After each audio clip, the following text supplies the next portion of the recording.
చెప్పండి సార్. వాళ్ళు ఒక్కరిగా వస్తారా, ఇద్దరుగా వస్తారా, ముగ్గురుగా వస్తారా, అది రాజకీయ వ్యూహాల భాగం, వాళ్ళ భాగం అది. అది మీరు చెప్పడానికి మీరు కాన్ఫిడెన్స్ గా ఉంటే మీరు ఏం చేస్తారో చెప్పుకోండి, అంతేగాని పదే పదే గుంపుగా వస్తున్నారు ఈ మాటలను ఎందుకు అంటున్నాను. 170 సీట్లకి ఇప్పుడు అభ్యర్థులు ప్రకటిస్తాను సార్. వాళ్ళు అంత కాన్ఫిడెన్స్ లెవెల్ వాళ్ళకు ఉంటే వాళ్ళు ఎక్కడైనా ఒక సీట్ ఏమైనా ప్రకటించినారు సార్. వాళ్ళు 2 చేస్తారంట, వీళ్ళు 2 చేస్తారంట. అంటే ఆయన పోటీగా చేస్తారని చెప్పి ఈయన 2 ప్రకటిస్తాడు, ఈయన 2 ప్రకటించినాడని ఆయన ప్రకటిస్తాడు. కానీ వాళ్ళు అసలు సీట్లు పూర్తి చేస్తారా, వాళ్ళు ఇది చేస్తారా, లేదా ఇక్కడ వాళ్ళు బలం చాలని పక్కలో కర్ణాటకనో లేదా తెలంగాణ నుంచి లీడర్లు తెచ్చుకుంటారా అనేది క్లారిటీ లేదు వాళ్ళకి సార్. మాకేముంది సార్, మేము కాన్ఫిడెంట్ గా ఉన్నాము. ఎప్పుడు ఎలక్షన్ జరిగినా కూడా 175 సీట్లు మన వైఎస్ఆర్ కాంగ్రెస్ పార్టీ సింగిల్ గానే పోటీ చేస్తుంది. అత్యధిక శాతం సీట్లు మా సీఎం గారు కాన్ఫిడెంట్ గా 175 అంటా ఉన్నారు. ఖచ్చితంగా మా గవర్నమెంట్ నెక్స్ట్ గవర్నమెంట్ మేము ఫామ్ చేయబోతాం. రైట్. శ్రీనివాస్ చౌదరి గారు, ఆ వైసీపీ నేత అయితే వైసీపీ లీడర్స్ మాత్రం చాలా స్ట్రాంగ్ గా, చాలా కాన్ఫిడెన్స్ గా ఉన్నట్టుగా అనిపిస్తుంది. వెంకట గారు, మేకపోతే గాంభీరం అంటే ఇదేనండి. ఎందుకంటే అందమైన రాజీనామా చేసిపోతా ఉంటే మా నాగరాజు గారు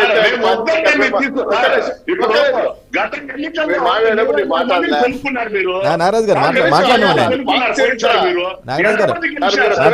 మాట్లాడనివ్వాలి. మీకు ఎంతమంది 151 మంది ఎమ్మెల్యే మద్దతు ఉంటే మాట్లాడాలి.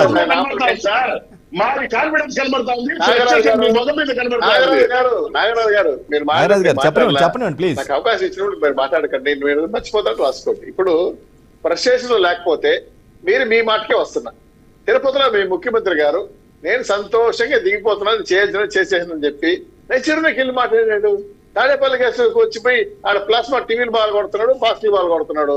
ఇంకోటి ఏంది, విశాఖలో ఏం చెప్పారు, ఆయన విశాఖ సభలో కూర్చొని మేము మీ అన్ని పథకాలు మీకు చేరుంటే మాకు ఓట్లేయండి, లేకపోతే మీ ఇంటికి వెళ్ళిపోతాం అంటే ఓడిపోతాం అంటే ఏంటి? నాకు మీ మాటల్లో ఉండే అసంతృప్తి మాత్రం బయట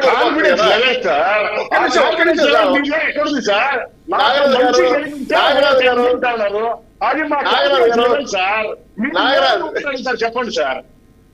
ఇలా అయితే కష్టం అండి. ప్రతిపక్షాలు మాట్లాడిరా, ఇప్పుడు కరెక్ట్ కాదు, అది సాంప్రదాయం కూడా కాదు. ఒకరి అర్థంగా మాట్లాడడం సాంప్రదాయం కాదు. చెప్పనివ్వండి, మీరు రాసుకో చెప్పండి. ఈ విశాఖపట్నంలో మీ నాయకుడు మాట్లాడిన మాటలు వల్లికిలిస్తే మీరు తట్టుకోలేకపోతున్నారు. రెండు విషయం క్లియర్గా మీకు అర్థం కావాల్సింది, ఈ రోజు రాష్ట్రంలో మీరు అమలుపరిచిన పథకాలన్నీ కూడా, మీరు చేసిన కార్యక్రమాలను కూడా వెళ్ళిపోయిన తర్వాత, దెబ్బతినిపోయిన తర్వాత మీ సుబ్బారెడ్డి గారు హైదరాబాద్ రాజధాని కావాలంటున్నారు కదా. ఏంటి నాకు అర్థం కాదు. అంటే ఏంటి హైదరాబాద్ రాజధాని వస్తే మళ్ళీ గెలిచిపోతామనే ఏంటి? కుల మత ప్రాంతీయతతో నివేదనలు వచ్చుకోవటం అంటే మీ ఉద్దేశం ఏంటంటే ఓటర్ మంచుల్లో మీరున్నారు. ఇంకో విషయం మీకు చెప్పాలి, మీరు సర్వే చేసుకున్నారు కదా, మన టైం సర్వే వచ్చింది, ఇంకోటి ఏదో సివో డ్రైవ్ వచ్చింది. ఏం చెప్పారు? వైఎస్ఆర్సీపీ కళ్ళంత అవుతుందని చెప్పారు. మీరు రిపబ్లిక్ డే పేరుతో ఒక సర్వే చేశారు, ఫేక్ సర్వే తెలుసు మాకు కూడా. వాళ్ళ మీద కేసు కూడా వేశారు మీ మీద. తర్వాత రెండో విషయం, అది రిలీజ్ చేసి కవర్ చేసుకోవడం ప్రయత్నం చేస్తున్నారు. మీరు కేసు పడారు.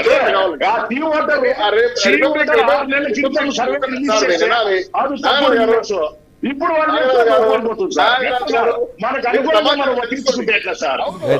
రిపబ్లిక్ డే పేరు మీద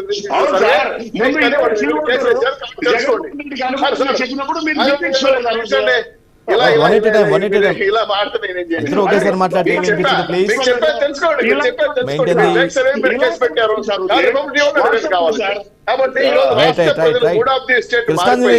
జనసేన ఉంటే వెంకట గారు కాసేపు బాగాలండి, మీరు మాట్లాడకుండా అప్పుడు కట్ చేసి అడ్డు పెట్టేసుకుంటారు.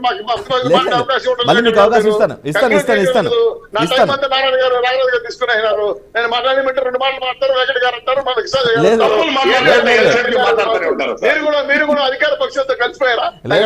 లేదండి. కాబట్టి కంప్లీట్ చేస్తాను అందరికీ.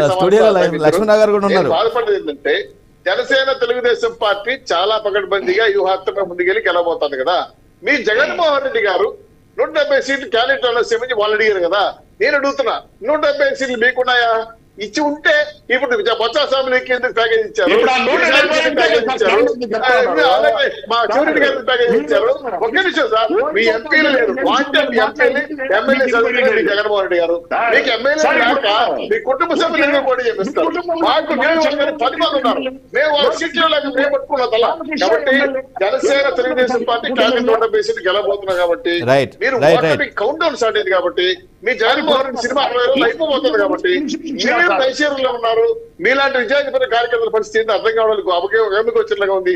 మీరు కూడా నేను గెలుపండి, మీరు ఓటీలో చేరండి, తప్పే లేదు. రెండో విషయాలు క్లియర్ గా ఉంది మాకు. జగన్మోహన్ రెడ్డి గారి సినిమా అయిపోయింది, 60 రోజులు అయిపోతా ఉంది. తెలుగుదేశం పార్టీ జనసేన ప్రభుత్వం వస్తా ఉంది, అందులో అనుమానం ఎక్కర్లేదు.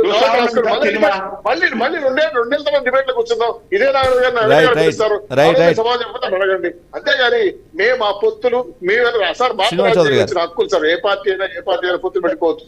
రాజకీయాల్లో సహసితులు శాశ్వత మిత్రులు ఉండరు. ఇది గుర్తుపెట్టుకొని మాట్లాడితే బాగుంటుంది. వాళ్ళతో పొత్తు ఇంత పొత్తు సిగల్ గారండి, ఓటర్ గారండి, వాళ్ళే ఉంటారు మా పార్టీ గురించి చెప్పడానికి. ఇది మా పార్టీకి ఒక సిద్ధాంతం ఉంది, అజెండా ఉంది, మా నాయకులు ఉన్నారు, నిర్ణయిస్తారు. జగన్మోహన్ గారు కేఏ పాలతో కూడా పొత్తు పెట్టుకోడు, ఎందుకంటే కేఏ పాలు నాకు వద్దంటే ఓడిపోతారు కాబట్టి. అటువంటి సిచ్యువేషన్ లో వాళ్ళ పార్టీ మేం చేయగలుగుతారు. వాళ్ళు ప్రశ్న ఉన్నారు, కష్టాలు ఉన్నారు. కాబట్టి సమయం మించిపోతుంది. కృష్ణాంజనేయులు గారు, కూటమి అభ్యర్థుల జాబితా ఆలస్యం అనేది కొంత పాలకపక్షానికి కలిసి వస్తుంది అనేది కొంత వాదన, ఇందులో నిజం లేదంటారా కృష్ణాంజనేయులు గారు?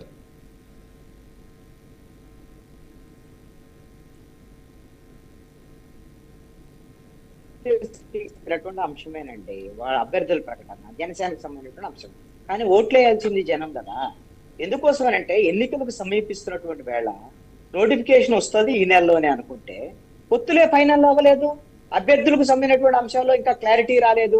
రేపు పొద్దున ఒక పార్టీ సంబంధించినటువంటి అభ్యర్థులు అనుకోండి, ఆ పార్టీ అభ్యర్థులకు వాళ్ళ క్యాడరో వాళ్ళ ఓట్లు వేశారు. ఇప్పుడు మూడు పార్టీలో కలిస్తే ఈ ఓటు ట్రాన్స్ఫర్ అనేటువంటి దానికి సంబంధించినటువంటి సమయం ఎక్కడ, సీట్లకు సంబంధించినటువంటి సర్దుబాటు ఏంటి మీరు గమనించండి. తెలుగుదేశం పార్టీ జనసేన వీళ్ళిద్దరే పొత్తులు అనుకుంటే ఎన్ని చోట్ల గొడవలునే చూడండి. రాజమండ్రి రూరలో గోరంట బుచ్చే చౌదరికి కందులు దుర్గేష్ గొడవ, తాడేపల్లి గూడెము బొలిశెట్టి శ్రీనివాస్ కి, అదేవిధంగా వలవాల బాబ్జీకి గొడవ, అదేవిధంగా నాదెండ్ల మనోహర్ తెనాలి, అదేవిధంగా ఆలపాటి రాజాకి సంబంధించినటువంటి. ఇట్లాగా ప్రతి చోట అసలు ఉన్నటువంటి తెలుగుదేశం జనసేన వాళ్ళకే గొడవలు ఉంటే రేపు పొద్దున బీజేపీ వచ్చిన తర్వాత ఏమవుతుంది? ఇదంతా గొడవలకు సంబంధించినటువంటి పరిస్థితి ఏమిటి, వీళ్ళకి సంబంధించినటువంటి ఓటు ట్రాన్స్ఫర్ ఎలా అయింది, అది వాళ్ళకి సంబంధించిన. మాకు ఓటు ట్రాన్స్ఫర్ అవకపోనండి, మేము ఓడితే ఓడతాం, గెలిస్తే గెలుస్తాం అని అంటే వాళ్ళు ఎవరు చెప్పలేరు. వాళ్ళకి ఇక్కడ ఒక అంశం అండి, తెలుగుదేశం జనసేనకు సంబంధించినటువంటి విషయంలో కూటమి విషయంలో ఎందుకు ముందుకు వెళ్ళలేకపోతున్నారు అని అంటే వీళ్ళిద్దరికి కళ్ళెం వేస్తుంది బీజేపీ డైరెక్షన్ లో వీళ్ళిద్దరు నడవాల్సినటువంటి అనివార్యమైనటువంటి పరిస్థితి ఉంది. ఈ రోజున బీజేపీతో పొత్తు పెట్టుకుంటే రెండు తెలుగుదేశం జనసేన కూటమికి మైనస్ అయ్యేటువంటి అవకాశం కూడా ఉంది. ఈ రోజున ప్రత్యేక హోదా విభజన హామీల సాధన సమితికి సంబంధించినటువంటి తెలసాని శ్రీనివాస్ లాంటి వాళ్ళు కీలకమైనటువంటి ప్రకటన మన వైజాగ్ నుంచి చేశారు. ఈ రోజు ఏమిటి అని అంటే, బీజేపీతో ఎవరు పొత్తు పెట్టుకున్నా సరే ఆంధ్రప్రదేశ్ లో ఉన్నటువంటి పరిస్థితిలో ఈ రాష్ట్రానికి అన్యాయం చేసినటువంటి బీజేపీని, అదేవిధంగా బీజేపీతో పొత్తు పెట్టుకున్నటువంటి పార్టీల్ని ఓడిస్తాం అనేటువంటి విధంగా రాష్ట్ర వ్యాప్తంగా మేము ప్రచారం చేస్తాం అనేటువంటి విధంగా విభజన హామీలు ప్రత్యేక హోదా కోరుకునేటువంటి అందరూ ఈ రోజున బీజేపీని వ్యతిరేకిస్తున్నారు. అదేవిధంగా రాష్ట్రానికి అన్యాయం చేసినటువంటిది, అదేవిధంగా మణిపూర్ లాంటి ఘర్షణలు చేసినటువంటి పరిస్థితిలో క్రిస్టియన్లు మైనారిటీలు బీజేపీని వ్యతిరేకించేటువంటి పరిస్థితి. ఇలాంటి పరిస్థితుల్లో తెలుగుదేశము జనసేన ఇప్పుడున్నటువంటి ప్లస్ల్లో నుంచి బీజేపీతో పొత్తులోకి వెళ్లే అనివార్యమైనటువంటి పరిస్థితిలో మైనస్ లో పడేటువంటి పరిస్థితులను కూడా కొని తెచ్చుకుంటున్నాయి. ఎందుకు అంటే అనివార్యమైనటువంటి పరిస్థితి. ఈ రోజున బీజేపీతో పొత్తు లేకపోతే వీళ్ళిద్దరిని ముందుకు వెళ్ళనివ్వనటువంటి ఒక నిర్బంధమైనటువంటి పొత్తు కింద లెక్క ఇది. బీజేపీ పెద్దలు చంద్రబాబు నాయుడుతో మాట్లాడిన తర్వాత, కండిషన్లు చెప్పిన తర్వాత చంద్రబాబు నాయుడు ఏం మాట్లాడలేకపోతున్నాడు. పవన్ కళ్యాణ్కి ఇంతవరకు పిలుపు రాలేదు. ఇంకా ఈ నెలాఖరులో నోటిఫికేషన్ వచ్చేటువంటి పరిస్థితిలో పొత్తులు తీరేటువంటి పరిస్థితి లేకుండా చిక్కుముళ్ళు పెట్టి కూర్చున్నది బీజేపీ. కాబట్టి ఈ చిక్కుముడుల నేపథ్యము ఇవన్నీ కూడా పొత్తుల ఆలస్యం అమృత విషయం అయ్యేటువంటి అవకాశం ఉంటుంది. ఒకవైపున అధికార పక్షమేమో తనకు ఉన్నటువంటి సీట్లకు సంబంధించినటువంటి విషయాల్లో ఎవరైతే ఓడిపోతారు అనుకునేటువంటి వాళ్ళు మార్చుకొని ఒకళ్ళు మార్చి ఇంకో సందర్భంలో వాళ్ళు ముందుకెళ్లేటువంటి ప్రయత్నం చేస్తున్నారు. ఇది అధికార పక్షం వాళ్ళు జాగ్రత్తలు తీసుకుంటుంటే ప్రతిపక్షం సర్దుబాట్లు చేసుకున్నటువంటి విషయంలో జాప్యం జరుగుతుంది అనేటువంటిది నా యొక్క అభిప్రాయం. ఖచ్చితంగా పొత్తులు, ఈ విధమైన సీట్ల పంపకము, ఈ జాప్యం అనేటువంటిది ప్రతిపక్షాలకి అవరోధంగా మారేటువంటి అవకాశం అయితే మాత్రం ఉంది ఖచ్చితంగా. లక్ష్మణరావు గారు, నిజంగా ఇది నిర్బంధ పొత్తాము అని ఒక ఇంట్రెస్టింగ్ పాయింట్ అని రైట్ చేశారు. ఉన్న పరిస్థితులు, జరుగుతున్న పరిణామాలన్నీ కూడా నిజమేమో అన్న ఫీలింగ్ అయితే కలిగేస్తుంది. మీకు అటువంటి అనుమానమే రావట్లేదా ఇది నిర్బంధ పొత్తే అనే విషయం? లేదండి, ఏమీ లేదు. మీరు చాలా క్లియర్గా ఉన్నాం, ఇందాక నుంచి అదే చెప్తాను. ఎవరికి నచ్చినట్టు వీళ్ళు మాట్లాడతారు, కానీ పవన్ కళ్యాణ్ గారు, చంద్రబాబు నాయుడు గారు, అలాగే బీజేపీ అధిష్టానం అవనివ్వండి, చాలా క్లియర్గా ఉన్నాం. ఎప్పుడు రావాలి, ఇద్దరు అనారామంలోకి ఎప్పుడు రావాలి, యుద్ధం చేయాలి అన్నీ చాలా క్లియర్గా మేము ఉన్నాం సార్. మా దగ్గర యుద్ధంలోకి వినియోగించే సామగ్రి అంతా మా దగ్గర రెడీగా ఉంది. శస్త్రాలు మా దగ్గర ఉన్నాయి, ఉన్నాయి, కత్తులు ఉన్నాయి, దాళ్ళు ఉన్నాయి. కాదు సార్, యుద్ధానికి మీ రెండు పార్టీలు సరిపోతాయి, వేరే వాళ్ళు అవసరం లేదు, అసలు సైనికులే లేని పార్టీ ఎందుకు అనేదే కదా చాలా మంది వాదన. ఏపీలో మీరు అవునన్నా కాదన్నా బీజేపీకి సైనికులు లేరు, అవునన్నా కాదన్నా. ఒక్క నిమిషం సార్, ఎవరో అభిప్రాయాలకి, ఎవరో మాటలకి మనం సమాధానం చెప్పాలి. నాగరాజు గారు, మీకు టైం ఇచ్చినప్పుడు మీరు మాట్లాడండి సార్. నాగరాజు గారు, running out of time.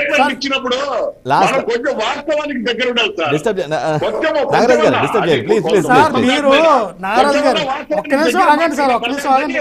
Nagaraju గారు ఒక్క నిమిషం ఆగండి. వీళ్ళతో వచ్చిన ఇబ్బంది ఏంటంటే సార్, జగన్మోహన్ రెడ్డి గారు, చంద్ర రామకృష్ణారెడ్డి గారు ఇలా ఎవరైతే టీవీ పైకి వచ్చి స్టూడియోలో మాట్లాడతారో లేదంటే ఆ జూమ్ లో మాట్లాడతారో వాళ్ళందరికీ ఒకటే చెప్పారు. మీరు వాళ్ళందరూ కూడా ప్రతిపక్ష పార్టీలన్నిటి కూడా మన చేసే డెవలప్మెంట్ పైన, సంక్షేమ పథకాల పైన మాట్లాడతారు. వాళ్ళందరికీ మీరు సమాధానం చెప్పొద్దు, టాపిక్ ని డైవర్ట్ చేయండి. మీ పని ఒకటే, టాపిక్ డైవర్ట్ చేస్తే అక్కడ ఉన్నటువంటి డిబేట్ అంతా కొలాప్స్ అయిపోద్ది. ఆ విధానం వీళ్ళు నేర్చుకున్నారండి. వీళ్ళు సమాధానం చెప్పరు, ఎందుకంటే వీళ్ళ దగ్గర సమాధానం లేవు. మీ దగ్గర సమాధానం లేవండి.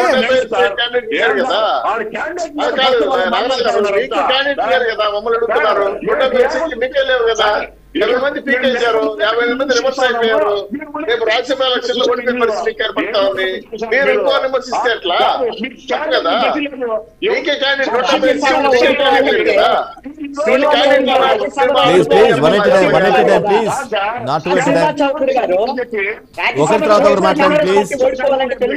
పోటీ పెట్టాలిగా.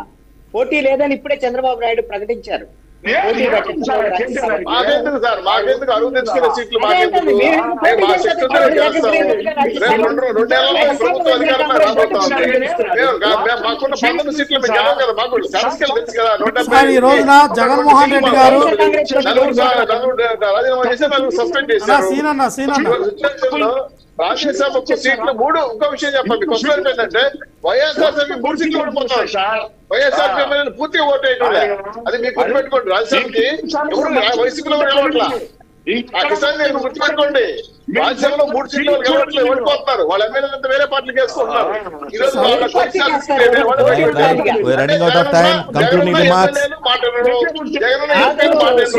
జగనన్న మంత్రులు మాట్లాడరు, జగనన్న ప్రజలు మాట్లాడరు.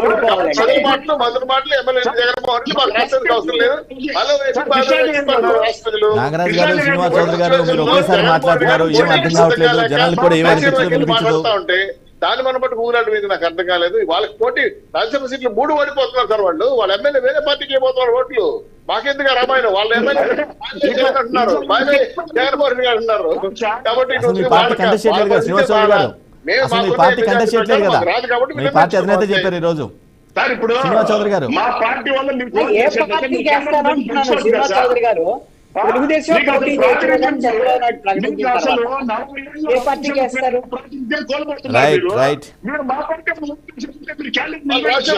రాజ్యసభ సీటుకి బీజేపీ పెడుతున్నారు. థ్యాంక్ యూ సో మచ్ పొత్తు అనుకుంటున్నాం మేము. శ్రీనివాస్ చౌదరి గారు, నాగరాజు గారు, కృష్ణాంజలి గారు, అదేవిధంగా రేగడి లక్ష్మణ్